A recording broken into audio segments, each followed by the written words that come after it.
That's a loaded question.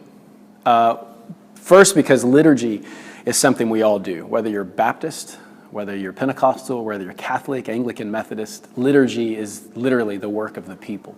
So every Sunday when we gather, we're doing liturgy, whether that is coffee bar, 5 songs, sermon, head out the door, or whether that's a full high church with the vestments and the smells and the bells. Every church engages in liturgy. It's just the habits, the rhythms of what people do.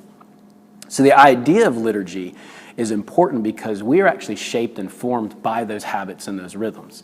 We have the same types of habits when we wake up in the morning. We brush our teeth, we do whatever it is we do. You might do yoga, you might go to the gym, you might make a smoothie, you might have a bowl of cereal, whatever it is, there's a rhythm to your daily liturgy that you do. Well, we're actually shaped by those things.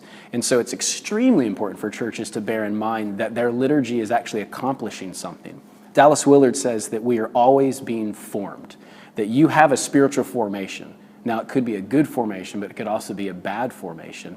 Liturgy is the same way. Liturgy can be good liturgy or bad liturgy because it's forming us for the better or for worse. And so I believe that churches and worship pastors and pastors should always have a conversation about what is the effect that this current liturgy is going to have on our congregation.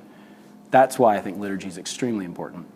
The second part of your question of how to introduce perhaps maybe more formative forms of liturgy into a congregation would be to take a rowboat.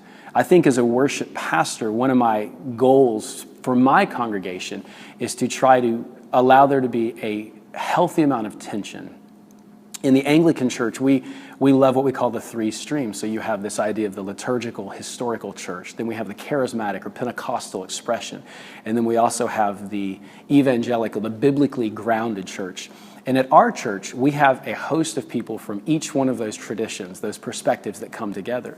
That means that on any given Sunday, hopefully the Anglican and the Catholic and the charismatic and the Baptist are all going to somehow have a moment where they're a little bit challenged by something, but they're also going to have moments where they're fed by something.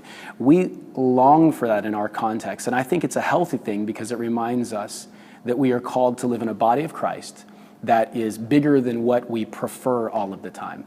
Now, how that applies to incorporating liturgy, it means that you really should take that approach of we're not going to do too much too fast, but we need to be intentional about what we're doing.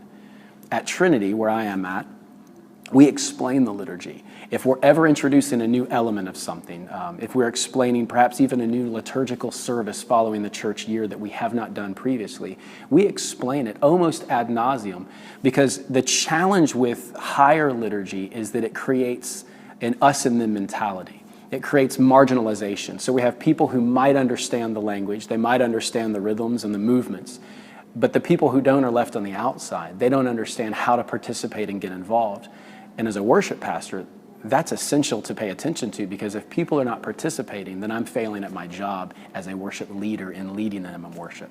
So I would take a rowboat, not a speedboat, and have patience with people, understanding that liturgy has a lot to do with preference too. People bring a lot of preference, personal preference, to a church service. I don't like the hymns. Well, I don't like the new music. I mean, you can kind of get into a little bit of a worship wars if we're not careful. So you have to have a lot of grace and patience and conversations with people. But I think new liturgies should be introduced when old liturgies are not accomplishing what they need to accomplish.